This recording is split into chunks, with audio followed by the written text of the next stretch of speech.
Music director தேவா sir வந்து என்னோட பெரியப்பா, என்னோட அப்பாவோட அண்ணன். அண்ட் சபேஷ் முரளி வந்து என்னோட சித்தப்பா.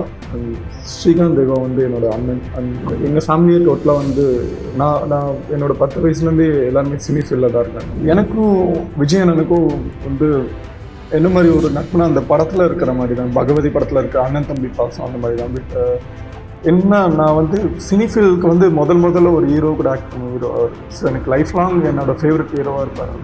ஷூட்டிங் போகும்போது விஜய் கூட ஆக்ட் பண்ணுறேன்னு ஒரு நிறைய பேர் கேட்டாங்க. அவர் ரொம்ப சைலண்ட்டாக இருப்பார், யார்கிட்டும் பேச மாட்டார் அப்படின்னு சொல்லி கேட்டாங்க. பட் அப்படி இல்லை அவர். என்னை பொறுத்த வரைக்கும் அவர் மாதிரி ஒரு ஜாலி டைப் அந்த டைம் நான் பார்த்ததே இல்லை. அவர் அவ்வளோ ஒரு ஜாலி டைப். எனக்கும் சிம்புக்கும் எப்படி முதல்ல லிங்க் வந்ததுன்னா, பகவதி படம் முடிஞ்சோடனே அதே டைரக்டர் வெங்கடேஷ் வந்து அடுத்த படம் தம் சொல்லிட்டு சிம்பு வச்சுருக்காரு. அந்த படத்துக்கு மியூசிக் என்னோட தேவாப்பா தான், என்னோட பெரியப்பா தான். பகவதிக்கு அப்புறம் எனக்கு வந்து ஒரு 2-3 படம் ஹீரோவாக வந்து நிறைய படம் சான்ஸ் வந்தது. பட் அதில் ஒரு 2-3 படம் மட்டும் வந்து செலக்ட் பண்ணதில் வந்து எதுவுமே வந்து அவ்வளோ சீக்கிரத்தில் ரிலீஸ் ஆகலை. படமே முடிக்க முடியல. ஸோ அதுக்கப்புறம் லாங் பேக் அப்புறம் தான் வந்து சென்னை 20 பண்ணது. அதாவது சுப்பிரமணியபுரம் வந்து படம் ஷூட்டிங் வந்து 2007 ஸ்டார்ட் பண்ணோம். அது வந்து 2008 ரிலீஸ் ஆகிடுச்சு. அந்த 1 இயருக்கு அப்புறம் ரிலீஸ் ஆகியும் ஒரு 1 வீக் கழிச்சு தான் எனக்கு தெரியும் அது எந்த மாதிரி ஒரு படம், அது எவ்வளோ பெரிய படம்ன்றதே எனக்கு ரிலீஸ் ஆகி தேட்டரில் பார்த்த உடனே தான் தெரியும். குமுதம்.com நேயர்களுக்கு வணக்கம். மியூசிக் டைரக்டர் தேவா சார் வந்து என்னோட பெரியப்பா, என்னோட அப்பாவோட அண்ணன். அண்ட் சபேஷ் முரளி வந்து என்னோட சித்தப்பா. அண்ட் ஸ்ரீகாந்த் தேவா வந்து என்னோட அண்ணன். அண்ட் குளிர் படத்தில் குளிர் படத்தில் மியூசிக் பண்ண போபோ சசி வந்து என்னோட இன்னொரு அண்ணன், அது கசின்ஸ். அந்த படத்தில் ஆக்ட் பண்ண கார்த்திக் வந்து என்னோட தம்பி, அவரும் ஒன்று கசின்ஸ்.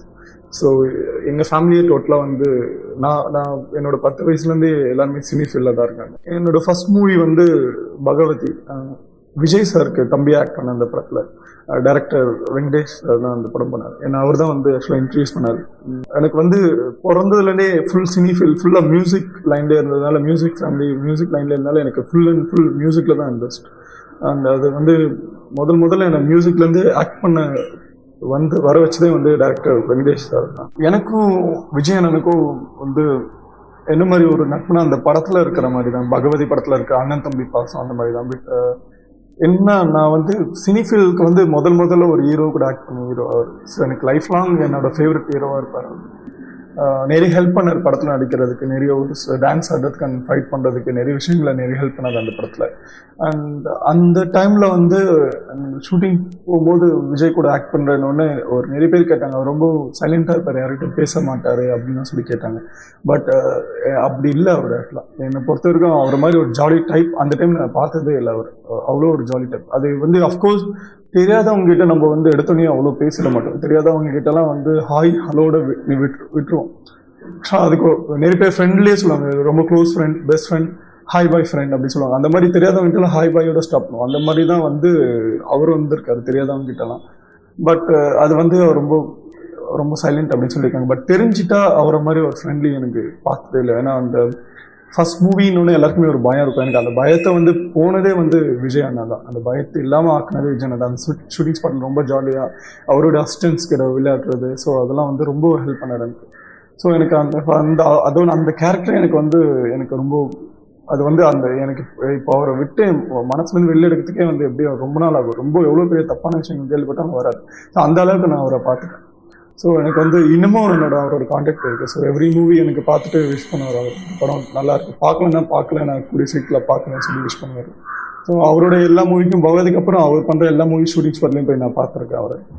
ஸோ எவ்ரி டைம் அவர் பார்க்குற ஒரு அந்த 30 செகண்ட் 50 செகண்ட் கூட எனக்கு வந்து 50 செகண்ட் தான் இருக்கும். பட் அதுவே எனக்கு ரொம்ப சந்தோஷமாக இருக்கும் அவரை பார்க்குற எவ்ரி டைம்.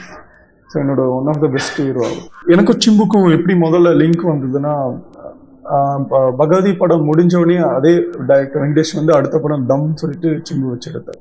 அந்த படத்துக்கு மியூசிக் என்னோட தேவாப்பா தான், என்னோட பெரியப்பா தான். அந்த படத்துக்கு எங்கள் பெரியப்பா பார்க்க போகும்போது, அண்ணனை பார்க்கும்போது, இந்த டைரக்டரை பார்க்க போகும்போது சிம்பு சார் அங்கே ட்ராக் பாட வருவார். ஸோ அந்த டைம்லலாம் அவர் தான் மேக்ஸிமம் ட்ராக்லாம் பாடுவார் அவர் படத்தை. ஸோ அப்போ பார்க்கும்போது தான் வந்து ஃபர்ஸ்ட் டைம் மீட் பண்ணது. அதுக்கப்புறம் வந்து போக போக டைம் போக பேசி ரொம்ப க்ளோஸ் ஆகிட்டோம். க்ளோஸ் ஆனதுக்கப்புறம் அவரோட நிறைய விஷயங்கள் நல்ல விஷயங்கள்லாம் சொல்லித் தருவார். அவருக்கு உள்ள எவ்வளோ அவர் என்னதான் கெட்ட விஷயங்களை அவர் பார்த்தாலும் அது பண்ணாலும் அவர் மற்றவங்களுக்கு வந்து நல்ல விஷயங்கள் மட்டும்தான் சொல்லித் தருவார். அந்த அந்த கேரக்டர் எனக்கு அவர்கிட்ட ரொம்ப பிடிச்சிருந்தது, ரொம்பவே வந்து பிடிச்சிருந்தது அவர்கிட்ட. ஸோ எனக்கும் அந்த மாதிரி நிறைய கேரக்டர் நல்ல நல்ல கேரக்டர் நல்ல நல்ல விஷயங்கள் சொல்லி கொடுத்தாரு. அதாவது வந்து சினிமாவில் இந்த மாதிரி படம் பண்ணால் நல்லது, இந்த மாதிரி படம் பண்ணால் பேர் கிடைக்கும், இந்த மாதிரி படம் பண்ணால் பிஸ்னஸ் ஆகும், இந்த மாதிரி படம் பண்ணிங்கன்னா ஹீரோக்கு பேர் கிடைக்கும் அப்படின்னு சொல்லிட்டு எவ்வளோ விஷயம் அவருக்கு தெரியுமோ அது அவருக்குள்ளே மட்டும் வச்சுக்காம எனக்கும் சொல்லி கொடுத்தாரு மேக்ஸிமம். ஸோ அவரோட அலை படத்துலையும் நான் வந்து நடிக்கிறதுக்கான சான்ஸ் கொடுத்தாரு மேக்ஸிமம். பட் அப்புறம் அவரே சொன்னார், இல்லை இது ரொம்ப சின்ன ரோல், இது பண்ணினா நீ லைஃப் லாங் இந்த மாதிரி தான் போவானா, நீ பண்ணாது அப்படின்னு சொல்லி. அது எந்த ஹீரோஸும் இந்த மாதிரி பண்ண மாட்டாங்க. ஸோ அவர் வந்து அது புரிஞ்சுக்கிட்டு இவனுக்கு எது கொடுத்தா இவன் பெரிய ஆள் ஆகும் அப்படின்னு சொல்லிட்டு சில விஷயங்கள் நல்ல விஷயங்கள் பண்ண பண்ண எனக்கு அவர் மேலே ரொம்ப மதிப்பு அதிகமாச்சு. பகவதிக்கு அப்புறம் எனக்கு வந்து ஒரு 2-3 படம் ஹீரோவா வந்து நிறைய படம் சான்ஸ் வந்தது. பட் அதில் ஒரு 2-3 படம் மட்டும் வந்து செலக்ட் பண்ணதில் வந்து எதுவுமே வந்து அவ்வளோ சீக்கிரத்தில் ரிலீஸ் ஆகல. படமே முடிக்க முடியல, எல்லாமே வந்து ஃபைனான்ஸ் ப்ராப்ளம்னால ஸ்டாப் பண்ணாங்க. ஸோ அதுக்கப்புறம் லாங் பேக் அப்புறம் தான் வந்து சென்னை 28 பண்ணது. அதாவது மியூசிக் லைன்லேயே இருந்துட்டு என்ன இப்போ ஒன்றே திடீர்னு சரண் கால் பண்ணி இந்த மாதிரி படத்துக்கு பண்ணோன்னே டேரக்டர் வந்து வெங்கட் பிரபுனாங்க. பட் என்னோட சிஸ்டரோட ஹஸ்பண்டோட தம்பி தான் வெங்கட் பிரபு. என்னோட கசின் சிஸ்டரோட கசின் ஹஸ்பண்டோட கசின் பிரதர் தான் வெங்கட் பிரபு. ஸோ என்னோட கொஞ்சம் தூரத்து ரிலேட்டிவ் மாமா அவர் எனக்கு. ஸோ வந்து அப்போது வந்து அவர் மேலே ஒரு நார்மலாகவே எங்கே பார்த்தாலும் அவ்வளோ க்ளோஸ் இல்லை அந்த டைமில். பட் எங்கே பார்த்தாலும் எனக்கு அவர் ரொம்ப பிடிக்கும், ரொம்ப இன்னோசென்ட்டாக இருப்பார் அவர். ஸோ அவர் வந்து இந்த மாதிரி படம் பண்ணுறோம், இந்த மாதிரி வந்து 4 ஹீரோவில் ஒரு ஹீரோ நடிக்கணும், அதுக்கே அதெல்லாம் பண்ணிங்களாம் கேட்டோன்னா அப்போ வந்து ஆக்சுவலாக அப்போ வந்து நான் ஒன்றுமே இல்லை. பட் இருந்தாலும் எனக்குள்ள ஒரு பெரிய ஃபீலிங்ஸ், நான் தான் ஒரு பெரிய ஹீரோ ஆக போகிறேன் அப்படி இப்படிலாம் சொல்லிட்டு. ஸோ 4 ஹீரோலாம் பண்ணக்கூடாது அப்படின்னு தான் நினச்சிட்டு இருந்தேன். ஏன்னா என்ன வந்து என்னோட சினி சர்க்கிளில் எல்லாருமே என்கிட்ட அப்படி தான் சொன்னாங்க, எந்த சான்ஸ் வரும் தனியாக பண்ணு, இந்த குரூப் ஹீரோலாம் சொன்னால் பண்ணாது அப்படின்ட்டு. அந்த டைமில் நிறைய அந்த மாதிரி படம் வேறு ரிலீஸ் ஆகிருந்தது குரூப்பாக. ஸோ அவர் வந்து அப்போ அதெல்லாம் சொன்னார், இந்த மாதிரி வந்து இது மாதிரி நிறைய பேர் உங்ககிட்ட சொல்லியிருப்பாங்க, இந்த மாதிரி வந்து குரூப்பாக நடிக்காதீங்கன்னு சொல்லிட்டு. நான் இந்த மாதிரி ஒரு டிவிடி தர அதை பாருங்கள், ரங்தே பசந்தின்னு சொல்லிட்டு இந்தியில் அமீர்கான ஒரு பெரிய ஹீரோ, ஆனால் அவரே எப்படி நடிச்சிருக்காரு பாருங்கன்னு சொல்லிட்டு அந்த படம் பார்த்தோன்னே அவரே வந்து அந்த படத்தில் இல்லவே இல்லை, கொஞ்சம் சீன்ஸ் தான். ஸோ அவ்வளோ பெரிய சூப்பர் ஹீரோவே வந்து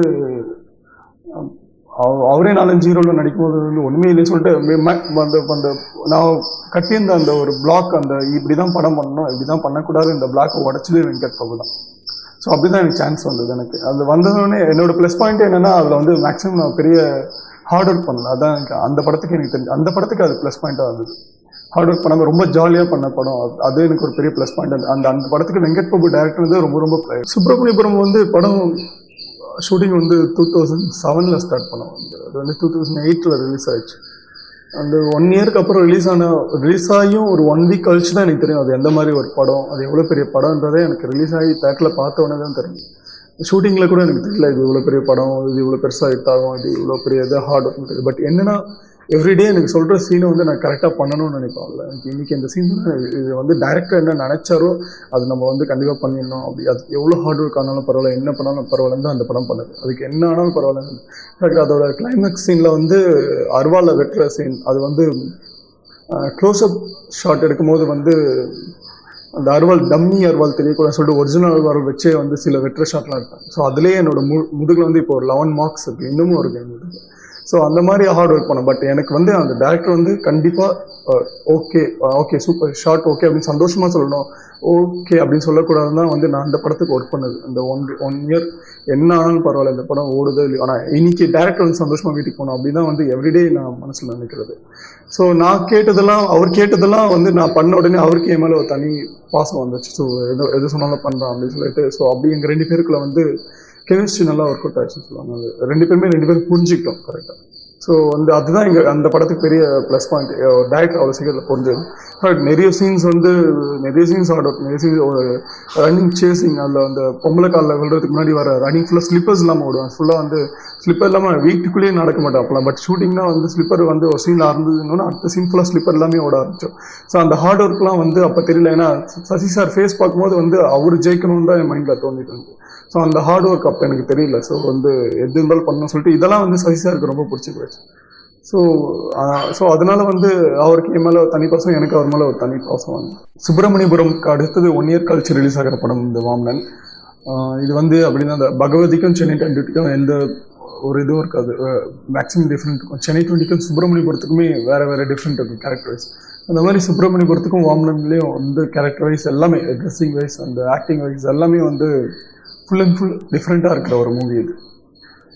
இந்த மூவி வந்து சேலத்துலேருந்து ஒரு பையன் நடிக்க சான்ஸ் கேட்டு சென்னைக்கு வந்து அவன் சம்மந்தமே இல்லாமல் ஒரு பிரச்சனையில் மாட்டிக்கிட்டு அதுலேருந்து எப்படி வெளியில் வரான்றது தான் சின்ன லைன் இது. ஸோ இதுதான் இந்த படத்தோட ஃபுல் கதையே இதுதான். பட் இதை வந்து எப்படி ஸ்க்ரீன் ப்ளே பண்ணியிருக்காங்கன்றது தான் அந்த படத்துக்கு மெயின். ஸோ இந்த படம் வந்து இதுவும் எனக்கு வந்து ஒரு சென்னை 28 சுப்பிரமணியபுரம் மாதிரி ஒரு கண்டிப்பாக ஒரு ஹிட் ஆகும்னு ரொம்ப நம்பிட்டு இருக்கிற படம் அது. கண்டிப்பாக ஹிட் ஆகும். ஏன்னா வந்து நாங்கள் படம் பார்த்த எல்லாருமே வந்து மிஸ்டேக் இருந்தால் நார்மலாக நாங்கள் எங்கள் படம் இல்லை வெளி படம் பார்த்தா மிஸ்டேக் இருந்தால் உடனே சொல்லிடுவோம் இது சரியில்லை அது சரியில்லை. ஸோ எங்களுக்கு வந்து இந்த படத்தில் வந்து சொல்ல முடியல இதுதான் மிஸ்டேக் அப்படின்னு சொல்லிட்டு. ஏன்னா மேக்ஸிமம் நிறைய பார்த்தோம். நாங்கள் வந்து நிறைய பேரை வந்து பார்க்க வச்சு எது மிஸ்டேக் கேட்கும். பட் வந்து எதுவுமே மிஸ்டேக்காக தெரியல எங்களுக்கு. ஸோ அதனால சொல்கிறேன் இந்த படம் நல்லா ஓடும். நான் எந்த சீனுமே லேக் இருக்காது. இந்த சீனுக்கு அப்புறம் இந்த சீன் கொஞ்சம் போர் அடிக்குது அந்த மாதிரி சொல்கிறேன். மேக்ஸிமம் ஒரு 2-3 சீன் அப்படி இருந்தாலும் அது வந்து பாதி பேருக்கு பிடிக்கும் பாதி பேருக்கு பிடிக்காது. எல்லாருக்குமே டேஸ்ட் வேறு இல்லை. ஸோ அதனால் வந்து மேக்ஸிமம் பேருக்கு இந்த படம் வந்து ஸ்டார்டிங்லேருந்து எந்த பேருக்கும் வந்து போர் அடிக்காது தான் சொல்லுவாங்க. இந்த படத்தில் வந்து எனக்கு ரொம்ப ஹெல்ப் பண்ணது வந்து அரவிந்த் கிருஷ்ணாவும் டேரக்டர் அகமத் தான். ஏன்னா வந்து ஷூட்டிங் ஸ்பாட்டில் வந்து எனக்கு சுப்பிரமணியபுரம் முடிச்சு பண்ணதுனால எனக்கு ஃபுல்லாக அந்த மதுரை ஸ்லாங் அந்த ஸ்டைல் அப்படியே இருந்தது. ஸோ அது வந்து எவ்ரிடே வந்து ஒரு சீனில் வந்தாலும் அவங்க வந்து சொல்லுவாங்க இப்படி பண்ணாதீங்க இது சிட்டி இது ஸோ அதனால இப்படி இருக்கேன் அப்படி இருக்குன்னு சொல்லிட்டு எனக்கு ஃபுல் அண்ட் ஃபுல் ஹெல்ப் பண்ணாங்க. அந்த எவ்ரி டைம் எனக்கு வந்து எனர்ஜி வந்ததே வந்து அவங்க 2 பேர் தான் எனக்கு காரணம் மெயின் ரீசன். ஏதாச்சும் ஒரு சீன் இது பண்ணணும் லாரி மோதணும் நீ குதிக்கணும் அங்கேருந்து குதிக்கணும்னு கூட கமன் அந்த ஃபுல் பவர் கொடுத்ததே எனக்கு அவங்க 2 பேர் தான். அந்த கண்டிப்பாக அதை ஜெய் பண்ணுவார் அப்படின்னு நம்பிக்கையாக வந்து அவங்க ஃபைட் மாஸ்டர் ஏதாச்சும் ஒன்றா எந்த சீனுமே டூப்லாம் வைக்க மாட்டாங்க. எல்லாமே இல்லை ஃபர்ஸ்ட்லேருந்து லாஸ்ட் வரைக்கும் எல்லா ஃபைட்டுமே நான் பண்ணேன். ஒரு ஷார்ட் கூட டூப் இல்லை எனக்கு. ஸோ வந்து அவங்க வந்து எதுவுமே எனக்காக அவ்வளோ ஹெல்ப் பண்ணாங்க. அவ்வளோ கான்ஃபிடென்ட்டாக இருந்தாங்க. அவங்க நான் என் மேலே வச்ச நம்பிக்கை விட அவங்க என் மேலே நிறைய நம்பிக்கை வச்சாங்க. இசை பக்கம் போலன்ட்டு என்றைக்குமே நான் வருத்தப்பட்டதில்லை. ஏன்னா வந்து நான் இன்னமும் இசை பக்கம் தான் இருக்கேன். நான் மியூசிக் லைனில் தான் இருக்கேன். எனக்கு வந்து ஆடியன்ஸ் மக்களுக்கும் என்னோடய ஃபேன்ஸ்க்கு தான் வந்து நான் வந்து படத்தில் நடிக்கிறது தெரியுமே தவிர மியூசிக் பண்ணுறது மியூசிக் வாசிக்கிறது தெரியாது. பட் எனக்குள்ளே நான் டெய்லி என்னோடய வீட்டில் நான் மியூசிக் ப்ராக்டிஸ் பண்ணி தான் இருக்கேன். எவ்ரிடே ஷூட்டிங் முடிச்சா நேராக வீட்டுக்கு போய் கீபோர்ட் ப்ராக்டிஸ் பண்ணுறது அந்த மேக்கில் வந்து சாங் பண்ணுறது அந்த புதுசாக என்ன ரிதம் இருக்குது புதுசாக என்ன டோன்ஸ் இருக்குது. ஸோ இதுதான் நான் எவ்ரிடே பண்ணிகிட்ருக்கேன். நான் வந்து ஆக்டிங்கில் ரிசர்ச் பண்ணுறதை விட மியூசிக்கில் நிறைய ரிசர்ச் பண்ணுறேன். இது வந்து ஒரு 4 செவருக்குள்ளே நான் வீட்டில் பண்ணுறதுனால யாருக்குமே தெரியல. ஸோ அதனால் இதை நான் விடலை. அதனால நான் ஃபீல் பண்ணதில்லை. இனிமேல் மியூசிக் லைனை விட்டு நம்ம ஆக்டிங் வந்துட்டு ஃபீல் பண்ணதில்லை. என்னென்னா எனக்கு வந்து ஆக்டிங் பற்றி தான் எனக்கு சுத்தமாக தெரியாது. அது வந்து கற்றுக்கிட்டு தான் வரேன். நான் இதுதான் பண்ணணும் இது பண்ணணும்னு கற்றுக்கிட்டு வந்துட்டுருக்கேன். ஒரு படத்தில் எனக்கு வந்து டெவலப் பண்ணிகிட்ருக்கேன். பட் மியூசிக் பற்றி எனக்கு 100% சொல்லுவேன். எனக்கு எல்லாம் தெரியுன்றதை விட 90% தெரியும்னு சொல்லுவேன். ஏன்னா வந்து மியூசிக்கில் மொத்தம் 8 கிரேட் அதில் 7 கிரேட் நான் முடிச்சிட்டேன். ஒரு கிரேட் தான் முடிக்க முடியல. அதுக்குள்ளே ஆக்டிங் லைனில் வந்துட்டு. ஸோ மேக்ஸிமம் மியூசிக் லைனில் 3 great 3rd great 4th great முடிச்சாலே வந்து ஒரு மியூசிக் டைரக்டர் ஆகிறதுக்கான சான்சஸ் இருக்குது. அந்த அளவுக்கு ரெடி ஆகிடுவாங்க. ஸோ நான் 7th கிரேட் வரைக்கும் போனதுனால எனக்கு வந்து கண்டிப்பாக மியூசிக்கில் எல்லாம் தெரியும். ஸோ அது என்ன தான் நான் வந்து அதை வந்து வேணான்னு விட்டாலும் 6 மாதம் கழிச்சு வச்சாலும் என்னால் வந்து அதை கண்டினியூ பண்ண முடியும். என்னால் அந்த அப்டேட்டுக்கு என்ன மியூசிக் பண்ண முடியுன்றது வந்து எனக்கு இப்போ வந்து இப்போ வந்து மைக்கேல் ஜாக்சன் வந்து அந்த அப்டேட்டில் என்ன பண்ணுவார் அவருக்கு அந்த தாட் என்ன இருக்கும். இப்போ யுவன் வந்து அப்டேட்டில் என்ன மியூசிக் இருக்கோ அது மாதிரி ஆஃப்டர் 6 மந்த் கழிச்சு நான் விட்டாலும் எனக்கு அன்றைக்கி என்ன இருக்குன்னு என்னால் புரிஞ்சுக்க முடியும். என்னால் வந்து அதுக்கான மியூசிக் பண்ண முடியும். ஸோ அதுக்காக நான் ஃபீல் பண்ணதில்லை. தெரியாத விஷயத்துக்கு தான் ஃபீல் பண்ணுவாங்க விட்டா. பட் எனக்கு அதில் எல்லாமே நல்லா தெரிஞ்சதுனால எனக்கு அதில் எந்த ஃபீலிங்ஸும் இல்லை விட்டா. ஸோ அது எனி டைம் கூட எனக்கு வந்து சடனாக சாங் பண்ண சொன்னால் எனக்கு சடனாகவே நான் படத்துக்கு தான் நான் ரெடியாக இருக்கேன். ஆக்டிங்கில் வந்து இப்போதைக்கு கொஞ்சம் பேர் சொல்கிறாங்க ரொம்ப நல்லா ஆக்ட் பண்ணியிருக்கேன் அப்படி கொஞ்சம் பேர் வந்து அவங்க ஃபேன்ஸ் சொல்கிறாங்க. ஸோ ஆக்டிங் லைனில் வந்து எல்லாருமே வந்து இவன் நல்லா நடிப்பான் இவன் பண்ணுற படம் நல்லாயிருக்கும் எனக்கு தோணுதோ எல்லாருமே நினைக்கிறாங்க. எல்லாருக்குமே வந்து ஜெயினா ஒரு ஹீரோ அப்படின்றது எல்லாருக்கும் தெரியும் அப்படின்னு நினைக்கிறாங்களோ அப்போ தான் நான் அதை பற்றி யூஸ் பண்ணேன் மியூசிக் லைன். இதில் ஃபுல் அண்ட் ஃபுல் சக்ஸஸ் ஆனதுக்கப்புறம் நான் கண்டிப்பாக நெக்ஸ்ட் அதை யூஸ் பண்ணேன் அப்படி மியூசிக் பண்ணுறது அப்படின்ட்டு. நன்றி வணக்கம்.